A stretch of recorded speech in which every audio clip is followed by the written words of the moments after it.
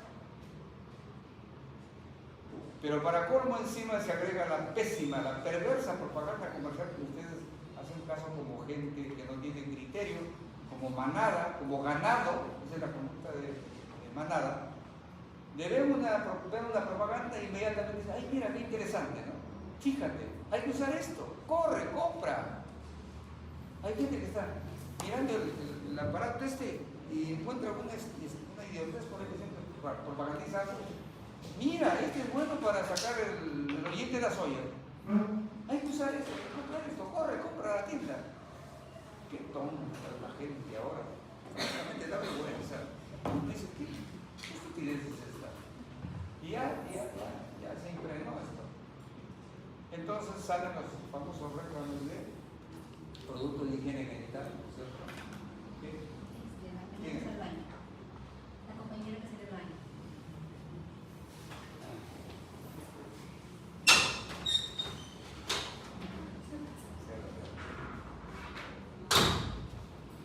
Entonces comienzan a comprar y usar cantidad de productos especialmente para la higiene íntima de la mujer.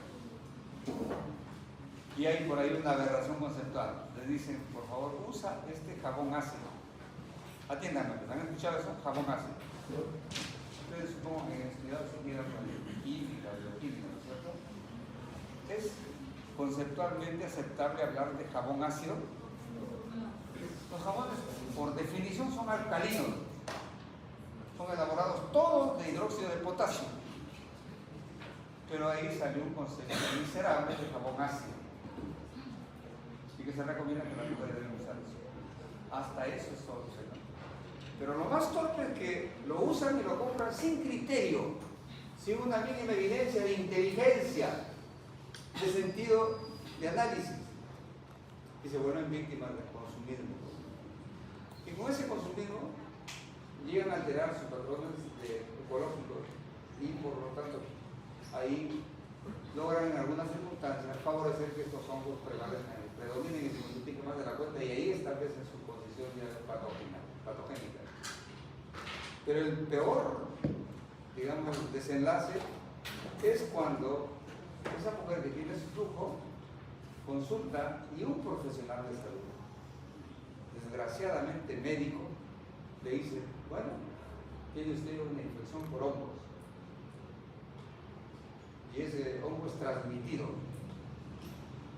y por lo tanto le voy a dar una receta y tiene que darle a su pareja. ¿Qué mensaje le está dando ahí? Que hay infidelidad de por medio y se viene toda una cadena de eventos que desestabilizan esa pareja, generan una serie de traumas que no se imaginan ustedes lo que puede llevar a eso. ¿A dónde lleva eso? Conflictos tremendos a veces, rupturas, acusaciones. Miren la trascendencia de una estupidez de este tipo.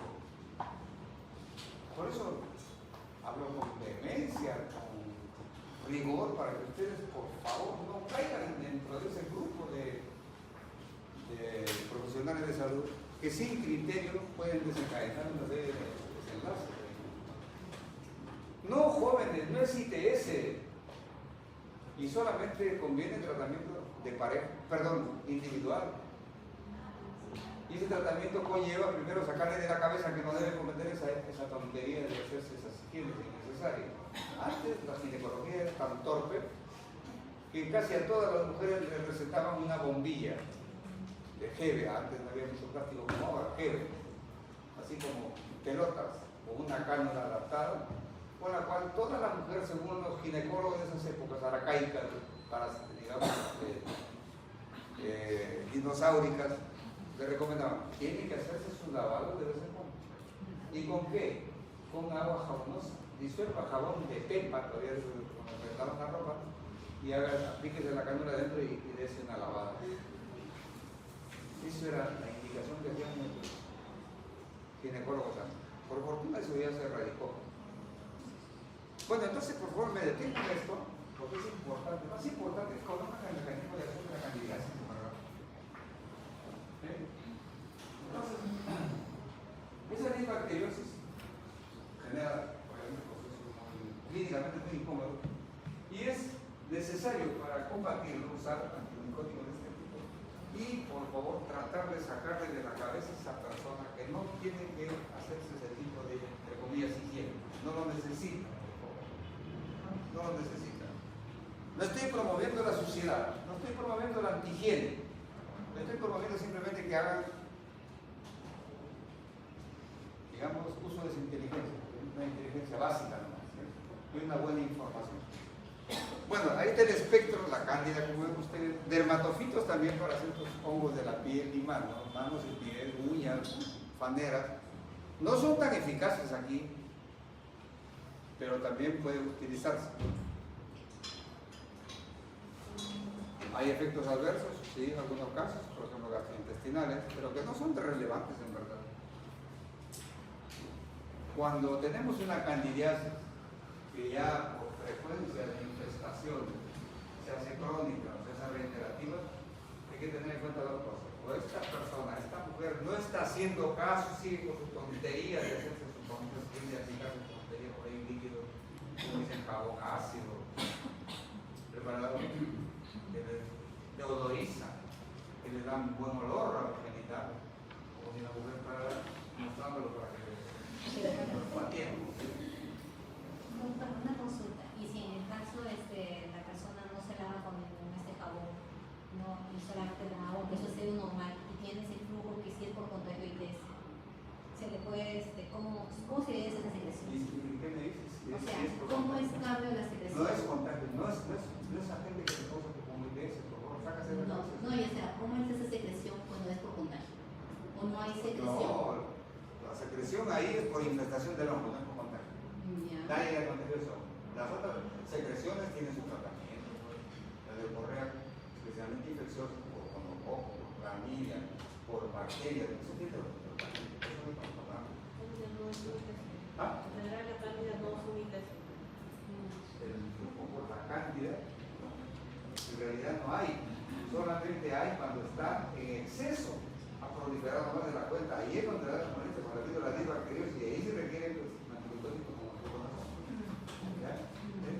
Y a propósito, por favor, toda mujer en edad reproductiva, hormonalmente óptima, tiene flujos, por Dios, tiene flujos. La mujer que no tiene flujos, más bien es casi anormal. Por favor, entiendan eso. Es casi un signo de juventud, de vida reproductiva, porque mientras produzca hormona reproductiva, el cuello uterino está produciendo una mucosidad abundante, la vagina también está produciendo una mucosidad que permite su lubricación, preparándola para un coito. El ser humano está preparado habitualmente para que puedan tener coitos en cualquier momento, y para eso tiene que haber un flujo que permita la fricción del coito. Así que hay un flujo natural. Eso es normal, por favor. No se espanten si una niña tiene el flujo. Si tiene mal olor, si tiene signos irritativos, hay que buscar una causa infecciosa, pero necesita una humedad normal. Por favor, es normal. No se espanten. Y se ocurre que si le pongan a los ojos se limpia, solamente siquiera agua. Me pasaría todo el día explicándoles todos estos aspectos, pero cuando menos les recomiendo eso. A ver, les decía que cuando la candidiasis se hace reiterativa, se hace crónica, o no responde al fluconazol, probablemente ya se volvió resistente al fluconazol, porque ya hay casos de resistencia por el mal uso del fluconazol. O esa persona tiene una condición que está favoreciendo que la cándida sea rebelde de eliminar. ¿Y cuál es esa condición? La inmunocompromiso. Por ejemplo, a lo mejor es diabética, o a lo mejor está usando corticoides, está usando una enfermedad debilitante de cualquier tipo. Ese es el análisis clínico que debe hacer el médico, ya, sistémico debe ser. No debe centrarse como para poder una vagina, ¿no? Lo que es una persona con un modo de vida, un tipo de comportamiento, un medio en el que vives. Entonces eso es por favor algo fundamental que quisiera que ustedes tomen en cuenta. El individuo es el producto del medio. Bueno, entonces, repito, en esos casos en que la candidiasis es recidivante, difícil de eliminar, significa que esa persona está teniendo un inmunocompromiso o probablemente está usando preparados que están distorsionando su coágulo vaginal, o que se volvió resistente. Si confirmamos que hay una resistencia, ahí pasamos al itraconazol. El itraconazol es alternativo, por favor, y no empiecen de frente con itraconazol, eso es lo que está ocurriendo ahora.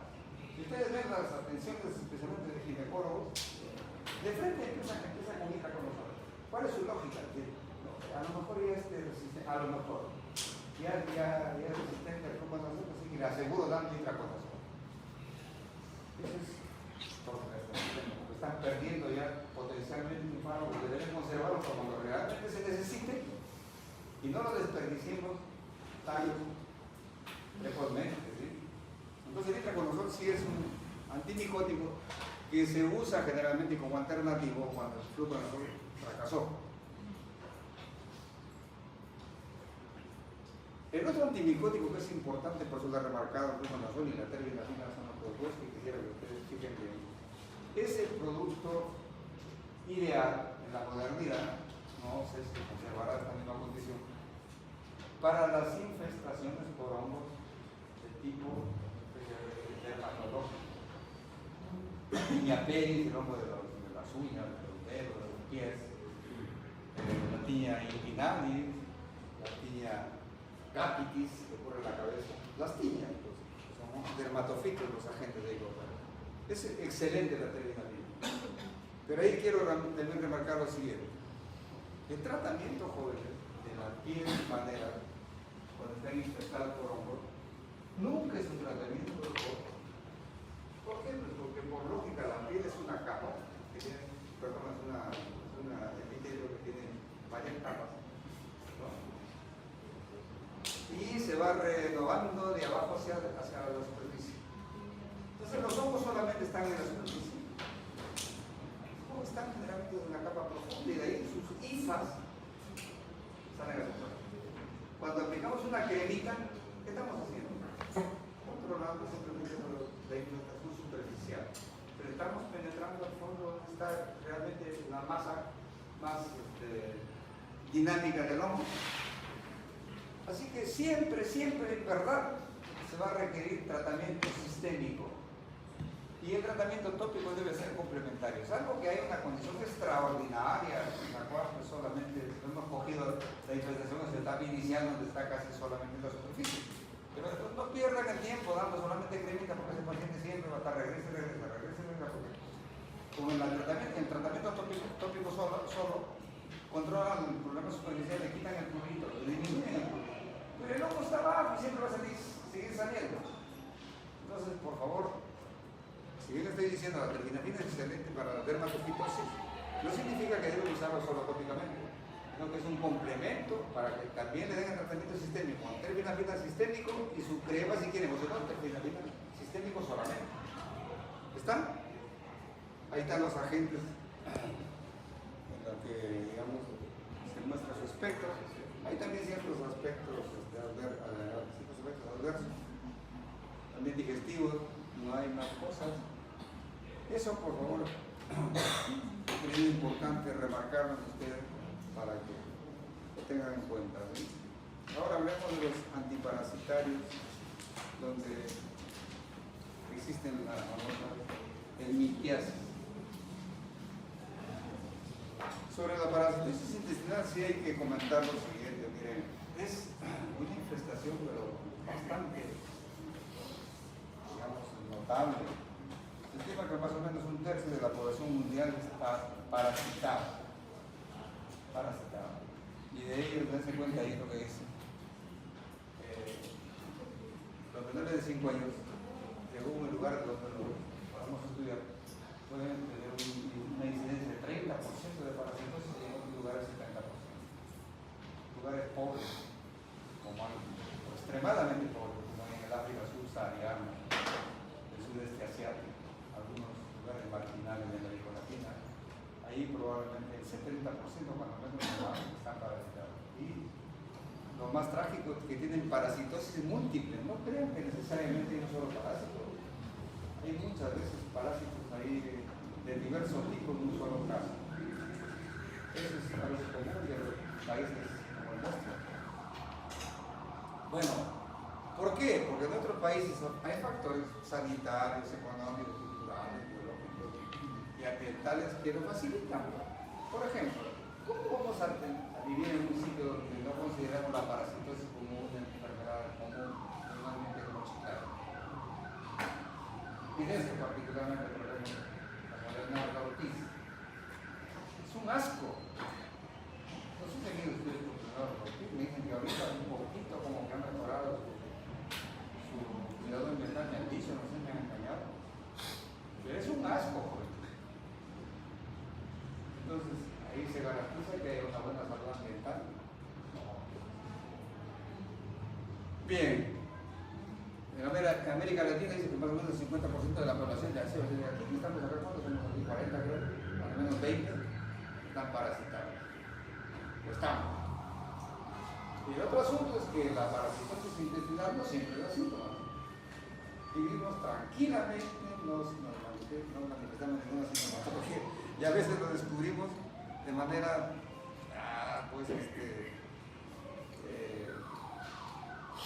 curiosa, ¿no?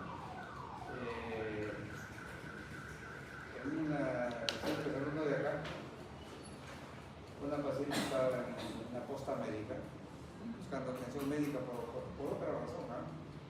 Y se fue a hacer sus necesidades de servicio higiénico. Cuando comenzó a gritar, espantosamente gritaba, alarido, ¿no? Y la gente dice, bueno, ¿qué está pasando?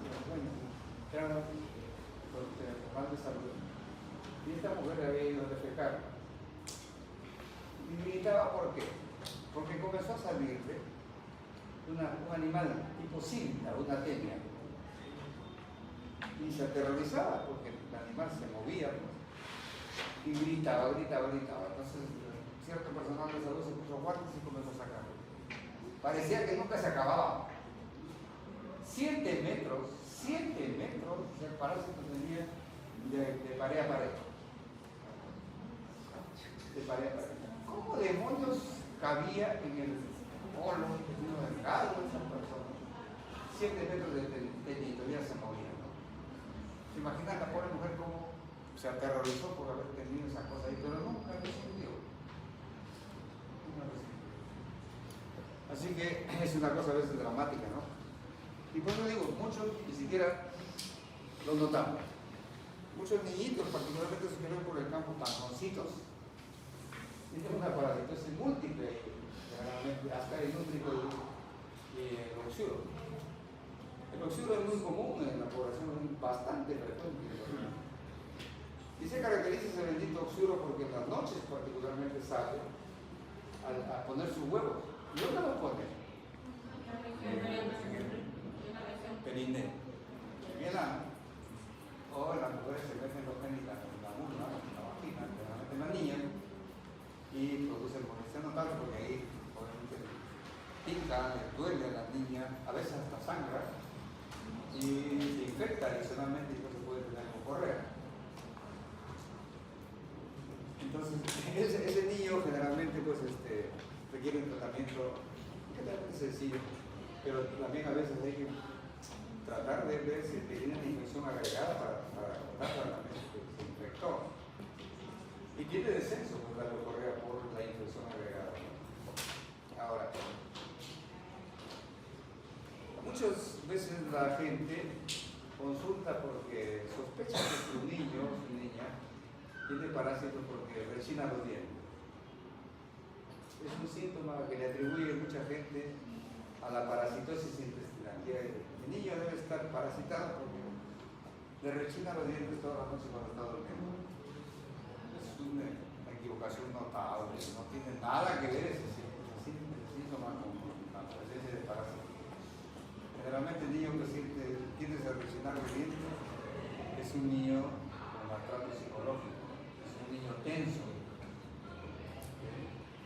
Y en las noches, cuando ya el sueño lo relaja un poco, hay algunos músculos que no pierden su tensión y estos son los más persistentes, los más severos. O sea, rechinan los dientes por tensión emocional, porque no es parasitosis.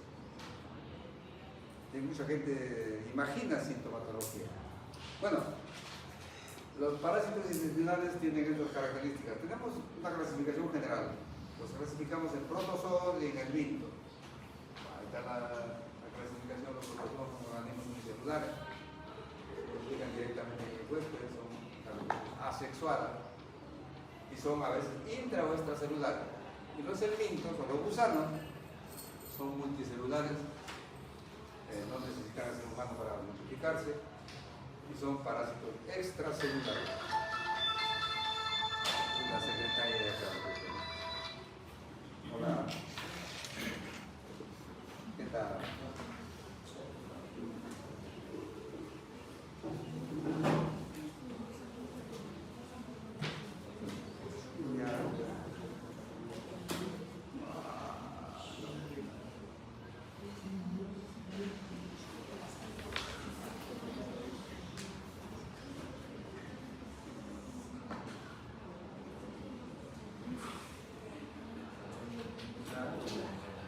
Y la fórmula, por favor, no lo inventaron ni lo subieron, no manejo.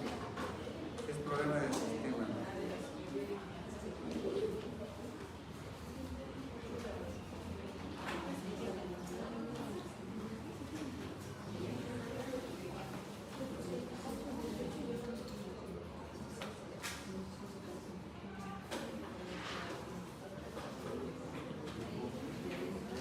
Sí, lo tengo todo.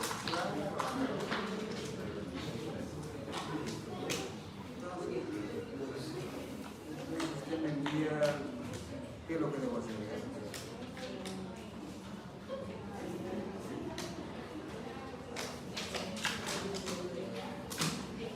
Ya, muchas gracias. Jovencitos, acaba de complicar el problema.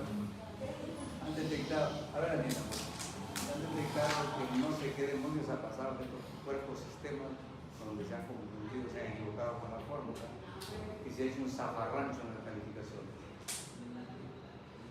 Así que me van a mandar, dice, la fórmula para que yo mande una comunicación con la Secretaría Académica para que modifiquen esa fórmula y van a reestructurar todas las calificaciones, parece. Ay, encima de cuernos palos. Así que estén atentos, no sé a qué cosa. Bueno, sigamos. Ahora, hay parásitos, atiendan por favor, hay parásitos sí que tienen una real trascendencia, como las amebas. Pero ahí hay que distinguir, por favor, ¿verdad? Hay que distinguir la ameba que es patogénica, se llama entamoeba histolítica, atiendan por favor, de una ameba que es comensal, y es inocuo, la entamueba cólica. Si ustedes tienen un informe de parasitológico de ese que nos dice que hay entamueba coli, por favor, esto no la medida tratamiento, no cometan el error como esto cometen muchos. Dicen, tiene entamueba, entonces hay que darle tratamiento. No requiere tratamiento, no es patogénico, es un comensal propio del colon. Este es el problema. Entonces, primera precisión que quiero hacer. Cuando hablamos de amebiasis, nos estamos refiriendo al entamueba histolítico, que sí es un protozoario, como dice, protozoario anaerobio, es un comensal en el colon, pero puede dar infecciones como las que están señaladas ahí, una colitis, por ejemplo. La disentería amebiana es lo que ocurre cuando hay una colitis, disentería amebiana.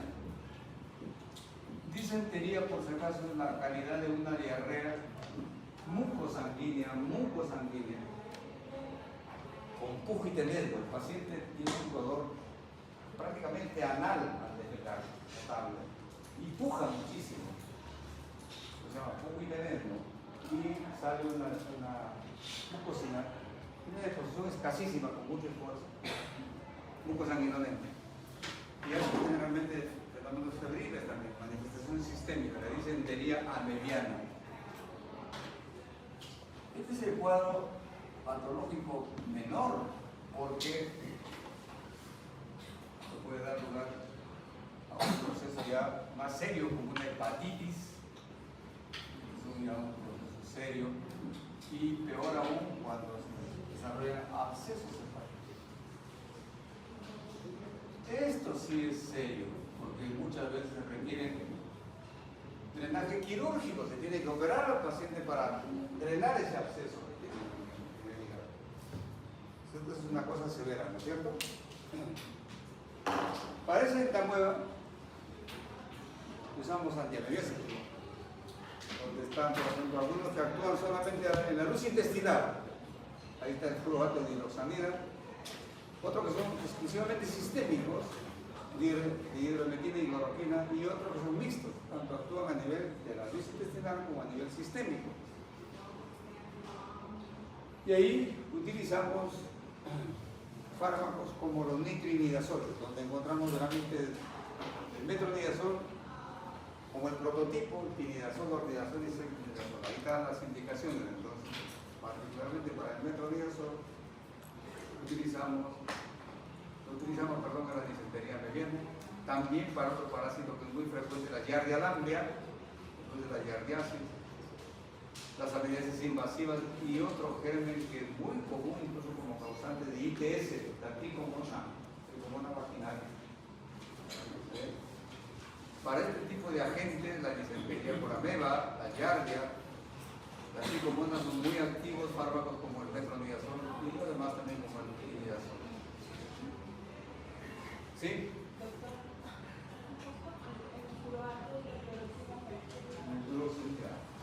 Es cuando solamente, por ejemplo, hay una infección que no tiene un cuadro sistémico que se encuentra la novia histolítica y ya está todavía como comenzando, ¿no? Entonces necesito un fármaco que actúe solamente en la luz intestinal, activos en la luz intestinal, no las fármacos de acción sistémica, porque no está invadiendo todavía, digamos, sistémicamente el individuo. Bien. Ahora, veamos qué características tiene el metronidazol. Ahí he subrayado algo que es importante en este agente, que es activo no solamente para el entamueba que estamos tratando, sino es activo cuando hay infecciones por cocos anaerobios. Recuerdan, yo les he explicado ya varias veces que las infecciones por gérmenes anaerobios son potencialmente graves, ¿verdad? Y hay muy pocos agentes antimicrobianos, muy pocos, que actúan contra los anaerobios. Siempre les remarco que tenemos realmente 3 anaerobios en nuestro medio. El metronidazol, que está ahí, el cloranfenicol y otro. Hicimos una clase reciente para anaerobios. La clindamicina, no se olviden.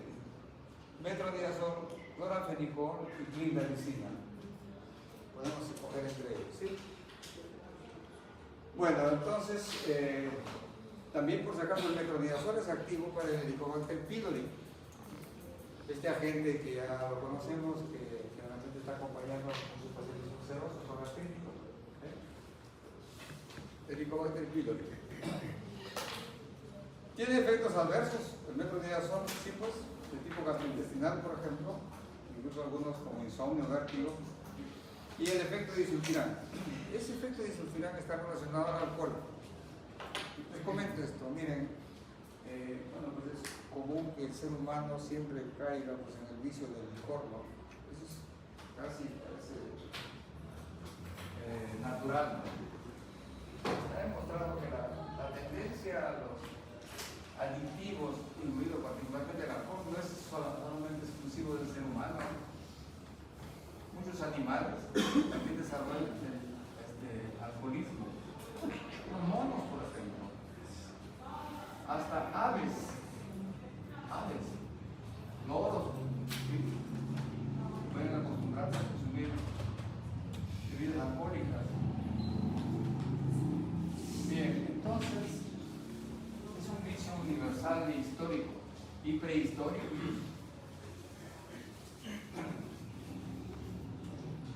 Y hay hogares que se destruyen, se desestabilizan. Es uno de los factores de conflictos personales muy serios o familiares. Y siempre ha habido la inquietud por ver de qué forma se puede disuadir a un paciente que consume alcohol para que ojalá pudiera dejar el vicio del alcohol. Y hubo una época en que se encontró que había un preparado que precisamente se llamaba disulfiram. Tenía un nombre comercial, Antabus. Por eso se habla del efecto disulfiram, por el efecto Antabus. ¿Y qué se encontró con ese fármaco? Que cuando se tomaba el disulfiram con Antabus, cuando el paciente a la vez ingería alcohol, le producía un efecto tóxico, pero brutal, con componente neurológico, incluso a veces hasta compulsivo, vómito, imparable, diarrea intensa, severa, espasmo gastrointestinal notable. El paciente siente que se muere, ¿verdad? Y se queda con tal secuela de debilidad incluso, que se pensaba que ya por eso iba a dejar el alcohol. Y sí, pues dejaba de tomar un tiempo, pero después el vicio vuelve. O sea, al final nunca dio resultado como disuasivo, pero se comenzó a usar como disuasivo para el alcohol.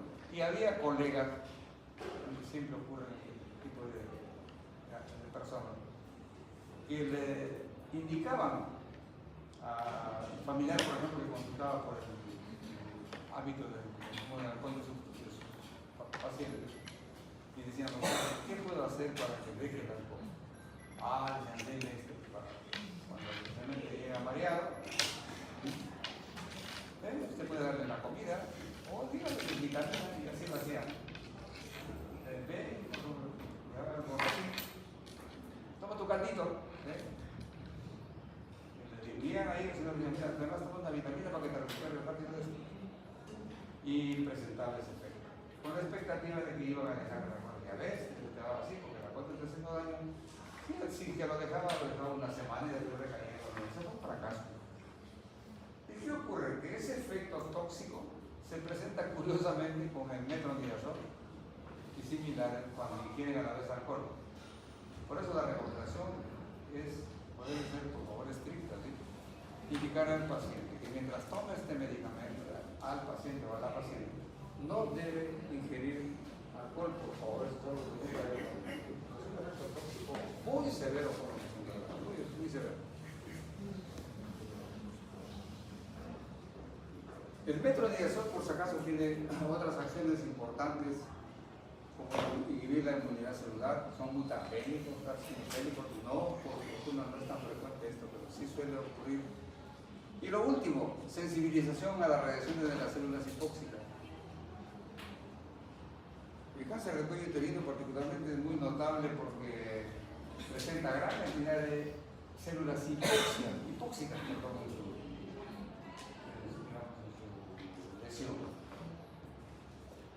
aquí hay una contribución de un médico, por si acaso un ginecólogo de la región de acá, que ha tenido impacto no solamente nacional, que tiene que ver con esto. Él encontró que cuando hacían radiación, terapia radiactiva para el cáncer de cuello uterino, notó que algunas pacientes respondían más o menos como era común, evolucionaban, digamos, bien, pero había algunas que mejoraban notablemente bien cuando recibían la radiación como tratamiento de su cáncer de cuello uterino. Y notó esa diferencia y dijo, ¿qué pasa con esta paciente? ¿Por qué están respondiendo tan excelente? No digo que se curaban, se mejoraban notablemente. Y encontró en las historias clínicas que de algún modo u otro habían estado recibiendo recientemente metronidazol y mayormente en óvulos de metronidazol. Así que encontró esa aparente relación y comenzó a estudiarla. Y observó y confirmó que si la mujer, cuando va a ser sometida a la radioterapia por cáncer de cuello uterino, si se le administra simultáneamente metronidazol, su respuesta es notablemente, digamos, mejor que aquella que no recibe el fármaco. Ayuda mucho en la evolución de la paciente. No cura, no voy a decir por ahí que el doctor ha dicho que metronidazol y la radiación cura de cáncer de cuello uterino, no es así. Pero ayuda. Bueno, hay otro tipo de herbicidas luminales que actúan solamente en la luz. Y ahí, como verán, hay varios, la paramedicina, la hidroxalina y hidroquinol, y al final el crioquinol. Yo lo he subrayado por lo siguiente. Y siempre, como verán, yo me detengo a contarles algunos detalles que tienen que ver con la temática, pero que son trascendentes y me interesa que lo sepan. Es importante que lo sepan. Es lo siguiente, fíjense. Yo siempre verán que cuando hablo de la industria farmacéutica lo hago con a veces tal vez cierta dureza. Y por eso muchos dicen que soy un enemigo de la industria farmacéutica. No es cierto. Yo reconozco que la industria farmacéutica tiene un rol importantísimo. Todos los medicamentos que a veces han salvado vidas lo ha elaborado la industria farmacéutica. Eso es innegable, su aporte es incuestionable. Pero desgraciadamente tiene un lado oscuro, que lo ha hecho que en la actualidad se convierta en una de las industrias más inmorales que existen en el mundo, donde ha roto todo su comportamiento ético y su principal objetivo es obtener ganancias y no necesariamente procurar, digamos, la curación o mejora de las enfermedades. Hay un premio Nobel de Química en el año 90, así ha dicho literalmente, parece, dice, algo así como increíble, ¿no? Que la industria farmacéutica se haya convertido, dice, en una industria tan inmoral que en verdad no busca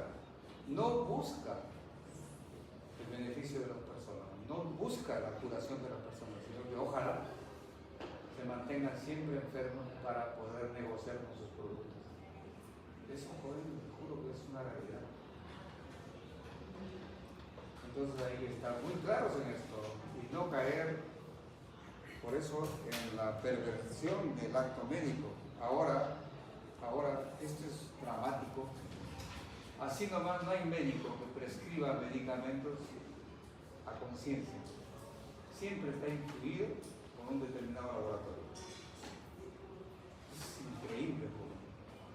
Y van a llegar, cuando tengan ustedes ejerciendo, representantes médicos del laboratorio, que a ustedes les van a decir, doctor, he revisado el carnet de la farmacia donde yo hago y he visto que usted ha resultado bastantes productos desde mi laboratorio. Así que el laboratorio quiere compensarlo con a lo mejor una parrillada en tal restaurante de estos de lujo para 4 personas. Entonces el médico, caray, dice, qué bien, qué compensación tan agradable, y se acostumbra y comienza a indicar productos de ese laboratorio, a veces no, perdón, innecesariamente, porque quiere ser compensado otra vez. Y esto es poco, porque muchas veces nos invitan a viajes de placer, sitios, digamos, turísticos de alto nivel. Punta Cana, por ejemplo, es preferido para su laboratorio. Cancún, Río de Janeiro, Europa, con pareja incluido, como dicen todavía ellos, para usted, su pareja o su trampa. Miren cómo se pervierte el acto médico. O les pagan cursos.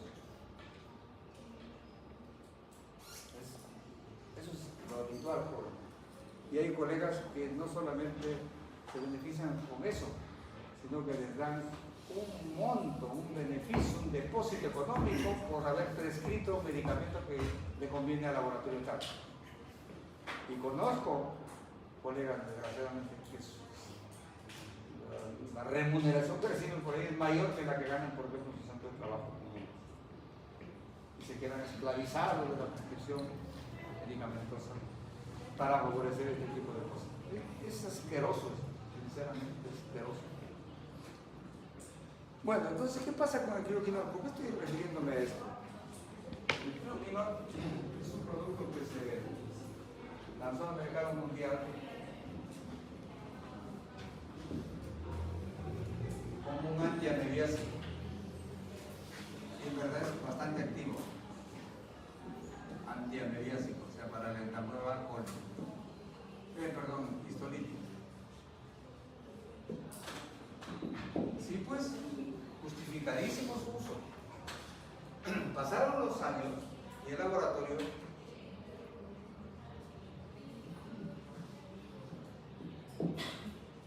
Sivalletti era el dueño de la marca.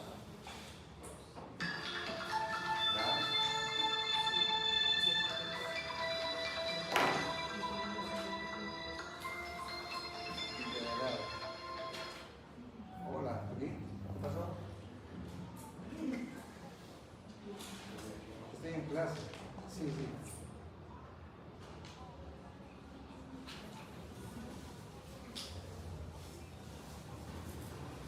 No, él iba a subir. Sí. Ya. ¿Saben qué? Ya convulsiono.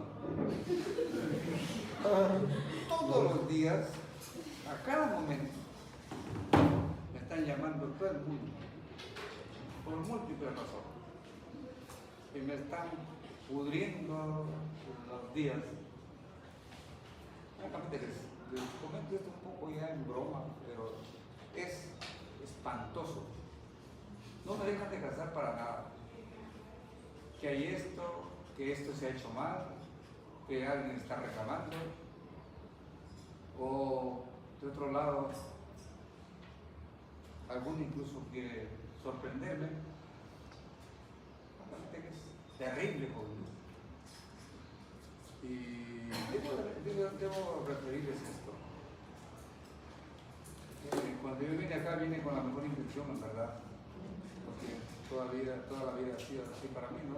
Hacer docencia me pareció algo magnífico, extraordinario, la mejor oportunidad de ser trascendente, en verdad, para uno. Y también para aprender, porque les juro, jóvenes, aunque parezca mentira, cuando yo me relaciono con cada vez más y más promociones de estudiantes, estoy aprendiendo más y más.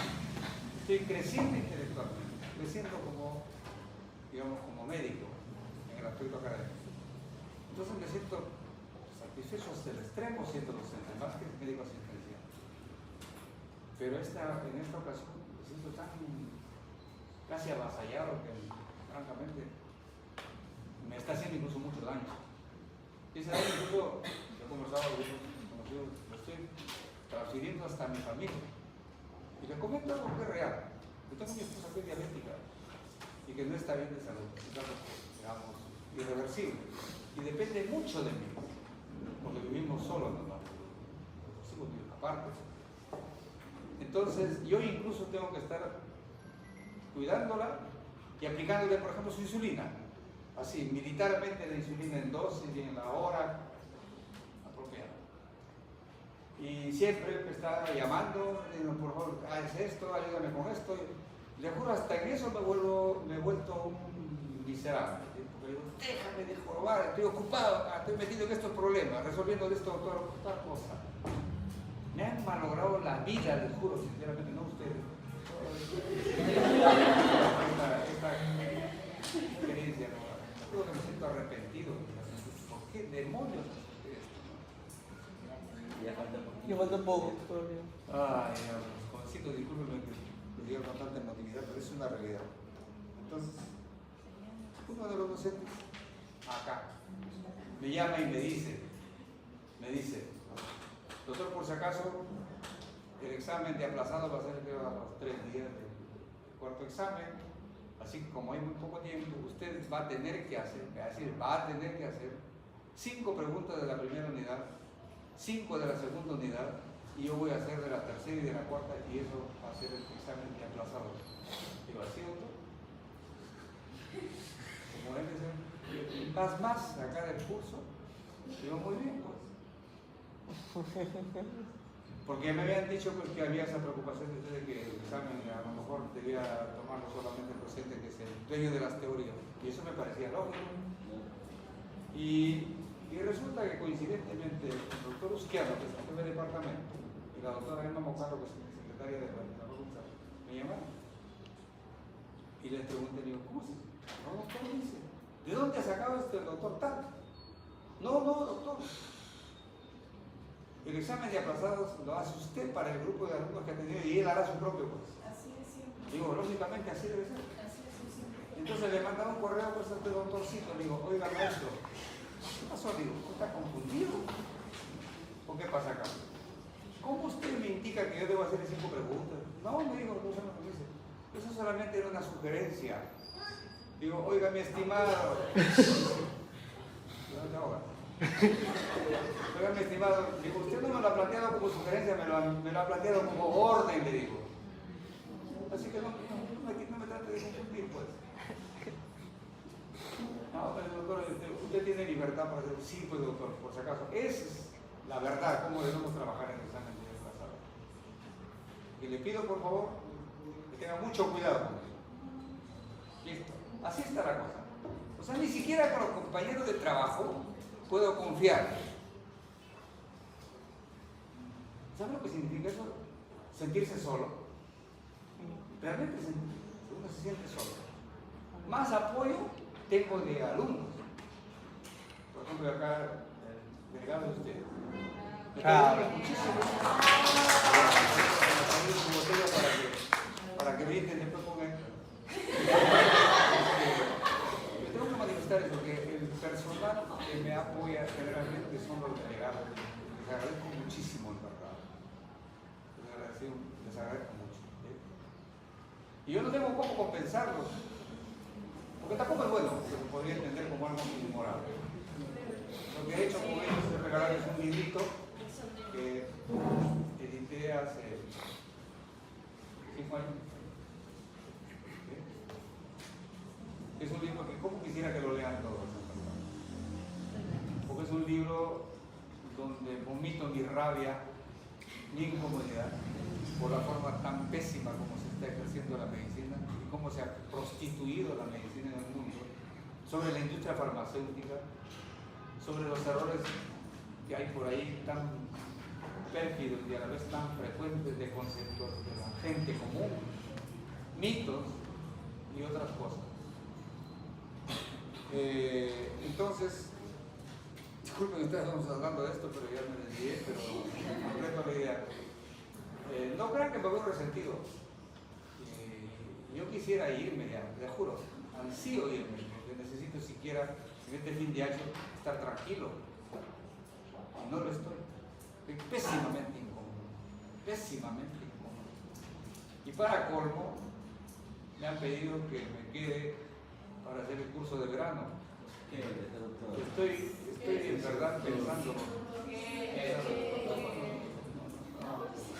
Estoy pensando, porque si digo yo, aquí, acompañado entre comillas por 4 o 5 docentes más, casi como que noto rechazo. En 2 meses. Sí, espérate. Casi como que noto rechazo. Solito me voy a ahogar, pues. Solito me voy a ahogar. ¿Mm? En verano es menos alumnado. No te escucho. En verano es menos alumnado. Menos alumnado. Sí, solo uno. Claro que menos alumnado, pero igual es problema. Claro. Porque seguro ahí voy a hacer todo yo. Y uno no sé hacer nada. Y quiero aprender cómo demonios es esta porquería de subir las notas, de entrar al sistema, de ver cómo se hace compatible lo que está en el registro de ahí del sistema de asistencia, de ingreso de nota, de las fórmulas. Al diablo eso que lo haga cualquier burócrata, no yo pues. Pero aquí no. Nos acompañamos de eso. El delegado me ayudaron. Pero otra vez me han dicho ahí, advertencia, por si acaso muchos de los que se acercan a ti te van a contrabandear. Te van a aprovechar. El delegado. Así que,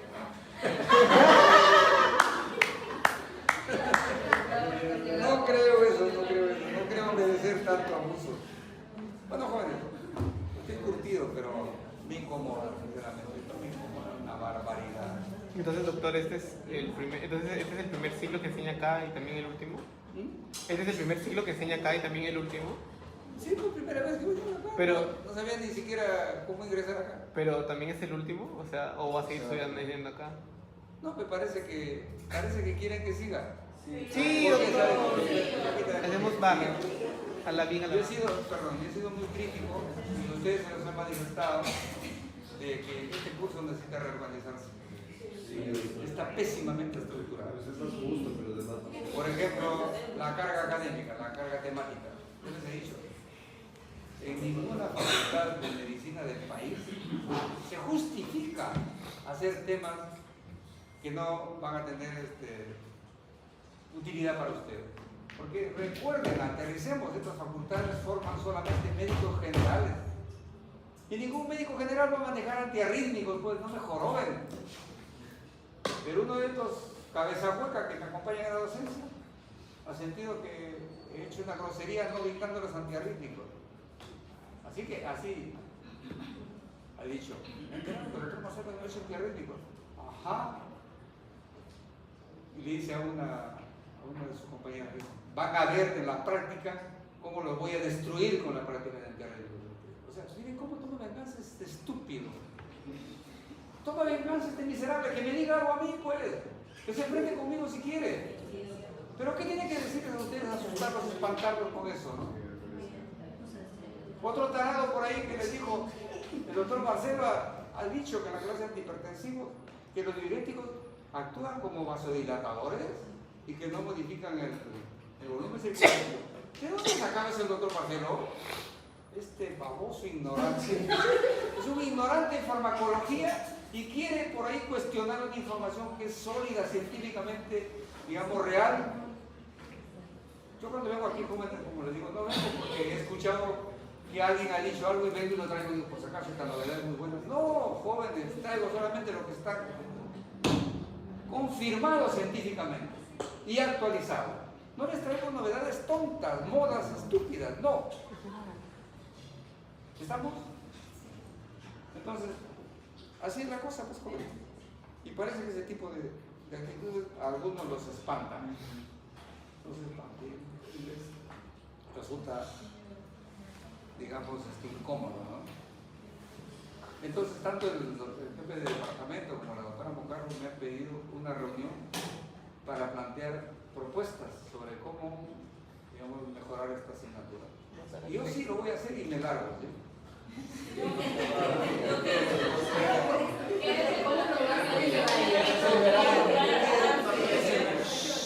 Doctor, pero esta es la última, o sea, este es el último año con la malla antigua, o sea, todo lo que usted, si la llamó para esa reunión es para la nueva malla y la nueva farmacología que se va a llevar. Para eso vamos. Entonces usted va a hacer vamos a reestructurar en el la gran tiene reforma. que ser para que aquí en adelante que se aplique así como debe ser. Eso lo hemos hecho en otras universidades, por ejemplo la San Martín. La San Martín, encontré en la San Martín, disculpen, he sido docente 15 años. Soy desde la primera promoción ahí, es decir, formando desde la primera promoción de médico. Y ahí logré a duras penas también cambiar la currícula con este tipo de tiradas que señalan. Y lo logramos. Ahí también hacemos antiarrítmicos, tiramos al suelo los antiarrítmicos. Incluso hasta los antituberculosos los sacamos. Y hicimos una serie de modificaciones que se han quedado ahí. Se han quedado ahí. Y así está pues, en todas las universidades del país, en toda la facultad de medicina. Bueno, ya no nos divirtió más. Entonces, ¿qué ocurre con el cloroquinol? Escuchen, estábamos hablando de que primero se promovió como debió ser, como antiamediasis. Luego el laboratorio se iba allí tramposo, corrupto, como ninguno. ¿Qué hizo? Diseminó la falsedad de que debería promocionarse como antiparasitario genérico. Para todo tipo de parasitosis, lo que es falso. Solamente actúa contra la entamueva. De ahí, no contento con esto, después de haber incrementado notablemente sus ventas, porque se comenzó a usar para todo tipo de parásitos, diseminó la otra falsa información de que era activo para cualquier agente causal de diarreas. Así que lo promovió como antidiarreico. Imagínense el joven, cuando la primera causa de la diarrea, especialmente en niños, son virales o infecciosas bacterianas o parasitosis de otro tipo. Pero estos miserables lo promovieron como antidiarreico. Entonces se dan cuenta, la cantidad de ventas aquí fue así, acá fue así, y acá se magnificó. La ganancia multimillonaria pues, se diseminó en el mundo.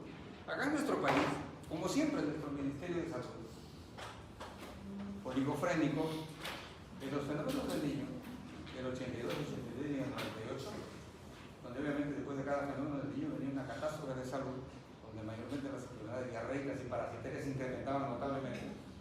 ¿Qué hacía nuestro Ministerio de Salud? No me van a decir que no conocían este proceso, que duró 20 años.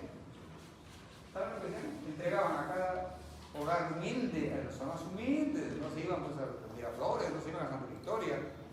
Los lugares humildes, tipo Morro, por ejemplo, tipo San José, comunidades lejanas, a cada hogar les daban las bolsitas salvadoras, que eso hicieron una maravilla, las salas de rehidratación oral, y su paquete de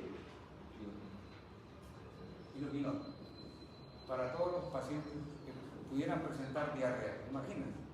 O sea, nuestro Ministerio de Salud, como siempre, manejado por torpes, como este último ministro de Salud que hemos tenido, Vázquez, que por desgracia, maldita sea, y me arrepiento de haber sido su docente, me refiero a Pedro Ruiz, pero qué vergüenza da tener un producto académico de ese tipo. Vergüenza. Un chupamedias extraordinario, ¿no? Así estamos.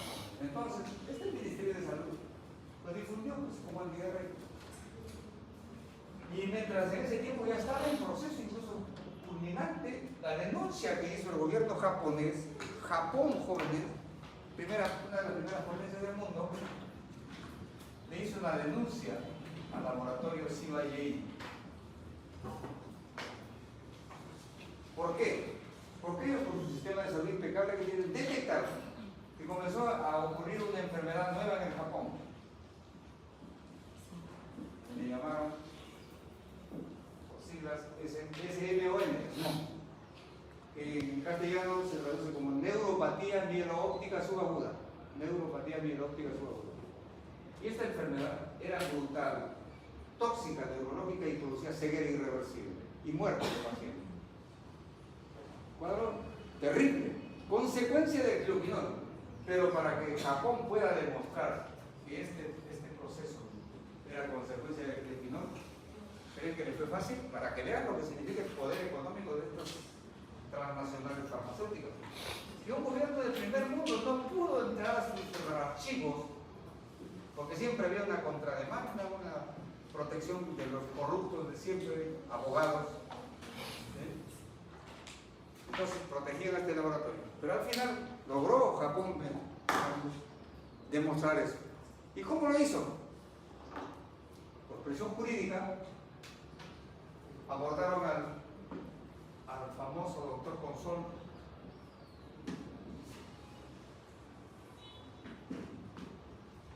que fue en ese tiempo director técnico de CYA. Y lo obligaron a confesar que cuando estaban haciendo pruebas clínicas del clopidogrel, cuando todavía no estaba a venta el producto, estaba experimentándose, encontraron toxicidad en animales de experimentación, toxicidad neurológica, particularmente en aves. Habían experimentado en aves, gallinas, y resultaba que comenzaban a convulsionar y morían irremediablemente. Entonces ellos obviamente alertaron a los dueños del laboratorio y les dijeron, por si acaso, estamos viendo este tipo de efecto tóxico. Así que aconsejamos que se detenga la experimentación de estos productos. ¿Qué creen que hizo el laboratorio? Ese es lo asqueroso. Le dieron orden, le dijeron, no, señor. Tiene usted que destruir, eliminar esa evidencia. Y ya está por comercializarse, no podemos pararlo. Y lo lanzaron al mercado. O sea, teniendo la confesión del director técnico, que ese era un veneno, no importaba para tu miserable, interesaba el lucro. Ese es jovencito realmente el lado oscuro de la industria farmacéutica. Y yo no los estoy mintiendo. Busquen ustedes la información seria y lo van a encontrar. ¿Sí? Así que esa es la historia de este famoso Cleopino. Y yo aprovecho esto para, ¿saben qué? Darles esta información que les va a servir como médicos para que vayan adquiriendo conciencia ética de lo que es el ejercicio de la medicina. No estoy haciendo acá, por si acaso, propaganda política ni ideológica, simplemente les estoy dando algunas alertas para que ustedes sepan, por favor, en algún momento, si quieren que entren en conflicto de duda, de intereses, por favor, ubíquense, jovencitos. Nunca entren a ser parte del mugre de la porquería. El minto, ahí tenemos los nematelmintos y los platemintos. Creo que esto ya les pasó. No todavía. No. Bueno, entonces los nematodos son gusanitos pues, cilíndricos, ahí tenemos los ascarios. Yo sí les he pasado, sí les he hablado del oxuro.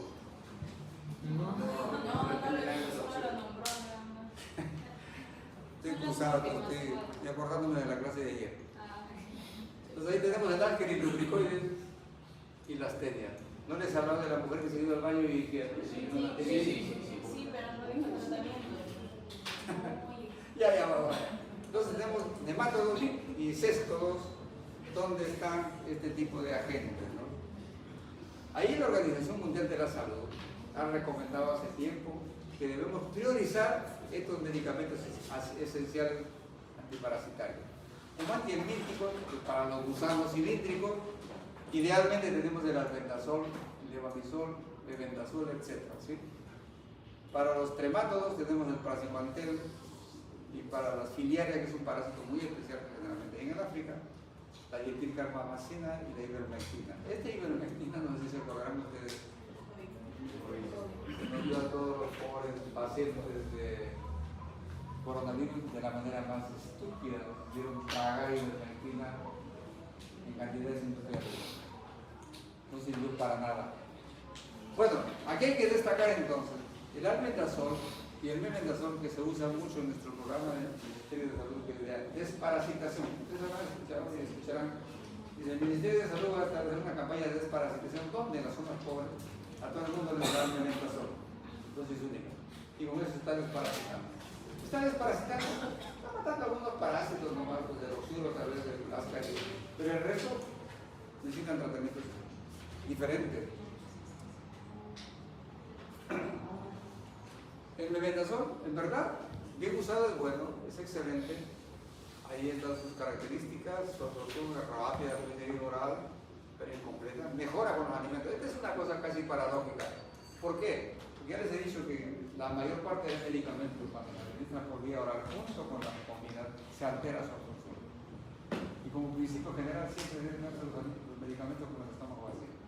Pero aquí ocurre un efecto contrario, para que vean lo que es la ciencia, ¿no? Tan diversa, a veces tan contradictoria.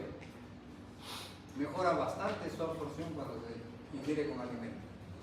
Hay toxicidad gastrointestinal, sistémica, como por ejemplo el hecho de producir fiebre, y en algunos casos está demostrado la teratogénesis y la embriotoxicidad.